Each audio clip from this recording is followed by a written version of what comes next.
یاد رکھیے کل عرفہ کا دن ہے، 9 ذی الحجہ ہے، 9 ذی الحجہ کا روزہ رکھنا مسنون ہے، اور آپ صلی اللہ علیہ وسلم نے اس کی فضیلت یہ بیان فرمائی ہے، احتسب علی اللہ ان یکفر السنۃ الماضیہ والآتیہ، اس سے 2 سالوں کے گناہوں کے معافی، پچھلے گزرے ہوئے سال کی اور آنے والے سال کی۔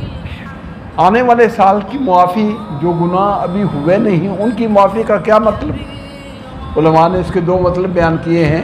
ایک تو یہ کہ اللہ رب العزت کا فضل کہ اللہ نے پیش کی معافی کر دی، کوئی معنی نہیں۔ دوسرا یہ ہے کہ اللہ سال بھر کو گناہوں سے محفوظ کر لے، اللہ اس بندے کو گناہ سے ویسے ہی بچا لے کہ اس سے آئندہ سال میں گناہ نہ ہوں۔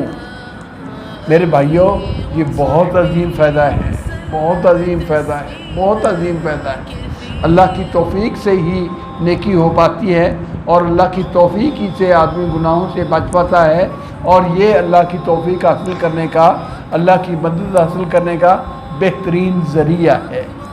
تو اس لیے آئندہ سال کے گناہوں کی معافی کا معنی کہ اللہ رب العزت اس کو بندے کو گناہ سے ویسے ہی بچا لے، وہ قادر مطلق ہے، اس سے گناہ ہونے ہی نہ پائے۔